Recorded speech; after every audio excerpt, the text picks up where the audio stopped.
Salut, c'est Sophie. Je vous propose chaque semaine des billets d'humour sur des thèmes divers et variés pour les femmes, mais pas que.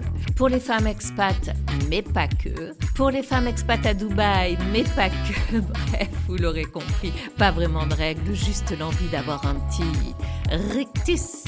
Allez, souriez, la vie est courte et les dents sont tellement chères.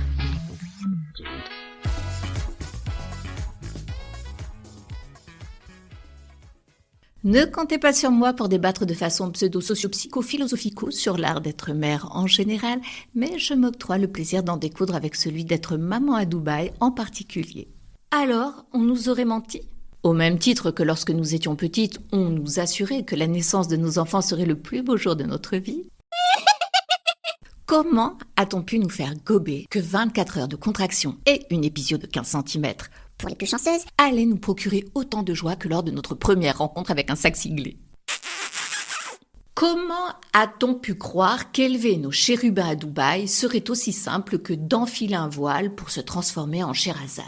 Pour commencer, il faudra se faire à l'idée qu'une journée d'école n'est en réalité qu'une demi-journée et renoncer au cliché que l'heure des mamans concorde avec celui du goûter. On devra également accepter de se transformer en simili-chef et fourmiller d'idées pour concocter des lunchbox variés. sous peine de se faire engueuler. Tout ça avant 7 heures et rendant la cuisine à peine réveillée, le mascara de la veille encore collé. Ensuite, il vous faudra aussi faire le deuil des anives en petit comité et se coltiner la classe dans son intégralité. Chanceuses, celles qui travaillent ou travailleront dans l'événementiel. Car à Dubaï, inutile de refourguer 3 pauvres jeux et votre gâteau yaourt optimisé. Ici, on doit rivaliser d'idées et d'ingéniosité. D'ailleurs, lors de notre première invitation, c'est tout halluciné que je croyais qu'ils avaient déplacé la foire du trône dans leur jardinet. On essaye la prochaine chance. Et encore aujourd'hui, certains samedis, je me demande si je ne suis pas à Marne-la-Vallée chez Disney. Je dis rien, car quitte à passer pour une mère très mal élevée, je suis ravie pour une fois que mes descendants soient nés au mois de juillet. Évidemment, nos enfants ont besoin de se défouler, de s'amuser, de se cultiver, alors on fait le plein d'activités. Là aussi, nous ne serons pas logés à la même enseigne. D'un côté, il y a celles qui auront dégoté un cours de danse dans leur quartier, Quitte à faire passer un cours de Zumba pour du classique ballet. et de l'autre, celles qui seront obligées de se faire 3 pleins pour conduire leur progéniture au cours de poney. Il faudra aussi répondre positivement aux nombreuses sollicitations. Dernièrement, j'ai accepté d'aller rencontrer les dauphins. Super, me direz-vous. Génial, vous répondrai-je. Jusqu'à ce qu'on m'oblige à mettre une combi et enlever l'élastique de mes cheveux. J'avais juste passé un peu de temps pour faire une coiffure potable. C'est donc aussi glamour qu'une chambre à air mouillé que j'ai posée pour la postérité.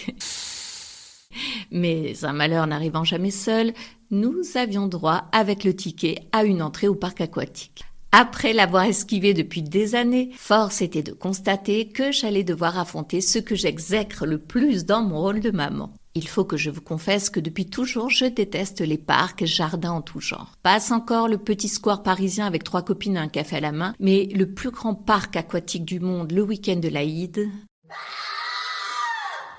Quel bonheur de partager verrues et mycoses diverses avec des centaines de congénères. D'honorer Rika Zaraï en faisant des bains de siège, le fessier collé à des bouées dans une eau à 35 degrés. De me balader cellulite à l'air toute la journée dans des dizaines d'allées. J'avais anticipé le supplice en m'achetant un t-shirt lycra. Au passage, je vous assure que si l'habit ne fait pas le moine, le t-shirt anti-UV ne fait pas la girl non plus. Le climax de l'humiliation eut lieu lorsque le Vichil me demanda d'écarter les jambes sur la bouée alors que je voulais sauver le peu de dignité qui me restait en mettant mes 2 pattes du même côté.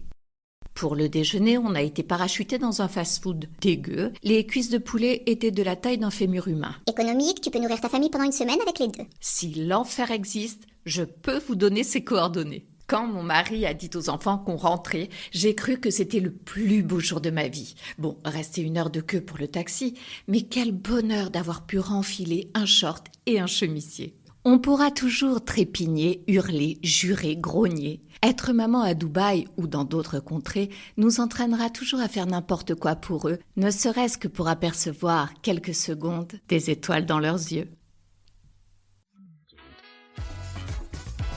Voilà, c'est fini.